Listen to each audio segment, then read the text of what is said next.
So let's roll into Brad Robbins, which I still am a big fan of him. I was all for drafting him and everything. He's been a bit of a disappointment, unfortunately. I talked to him a little bit at training camp this week, and he actually turned all his social media off, which probably is a good thing. Yeah, probably a good do you thing think he's in? Yeah, do you think he's in over his head? He's going to get better. What do you think? Yeah. So I'm actually trying to kind of in the background find it right now because I saw a wonderful tweet from Punalytics, which is an analytics account on X, Twitter, whatever you want to call it. Just call it Twix. Like that's what Chad Brenner calls it, Twix. I keep calling it Twitter X or Twix or something. Anyway, right. Yeah, go ahead. And he's been like dead last in their punting efficiency of metrics, right? It hasn't been good. No, and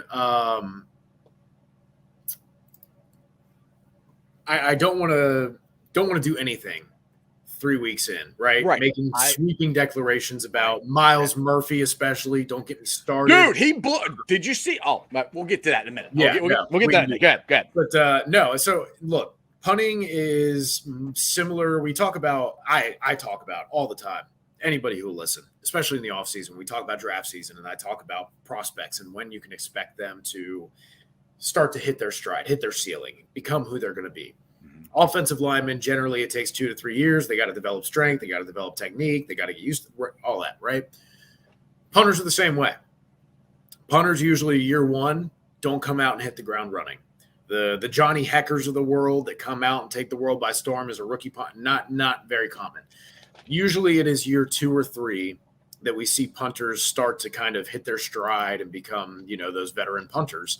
I'm going to give them time because, again, I think this is further amplified by 1, there was the weather in the first game, and then 2, field position in the offense has not been great to where this guy's constantly had to go out there and do this stuff. Mm-hmm.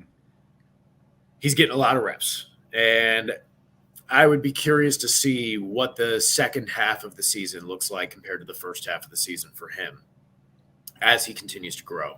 But I'm not overly concerned yet because this is a guy who had exceptional accuracy as a punter, exceptional hang time. Mm-hmm. The overall leg is not going to blow you away, but that's less important, especially if you're going to be punting, around the 50-yard line. Right.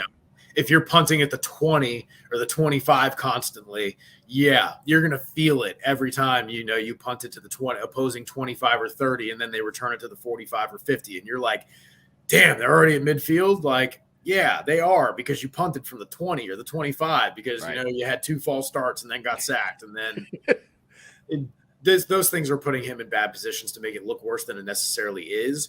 Mm-hmm. But that bad field position is also lending itself to EPA is talking about putting you in scoring position, right? Mm-hmm. And obviously if you're in bad punting position and you have to punt and you end up at the 50 or the 40, that's going to be a lot worse than these other punters who are punting and it gets inside the 5, the 10, or the 20, right? Mm-hmm. Mm-hmm. That by nature is going to level out, I think, as the offense hits its stride, as you're getting more advantageous punting situations and you can deal more with what he specializes in, which is, hey, we're punting from the 40 to the 50. I'm going to caddy corner this in the side, or I'm going to get this in the 5 to 10.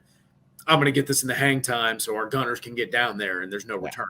Yeah. That's where he specializes.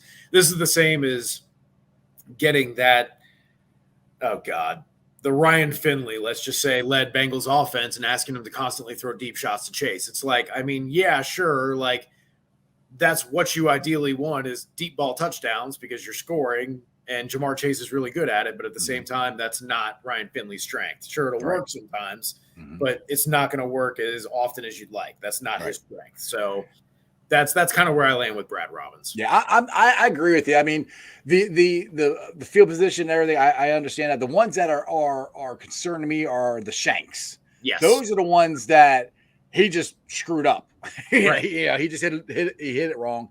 Those are the ones that I'm more concerned with fixing right now. Which he did have. I think he had one Monday night. I think, or did he have any? I can't remember. I thought he might have had one, but I don't remember. Anyway, it was better. And like I said, it's week 3. Mm-hmm. He's got the leg. He's got to know how he kicked in Michigan. So the weather, like you said, the weather shouldn't be a factor to him.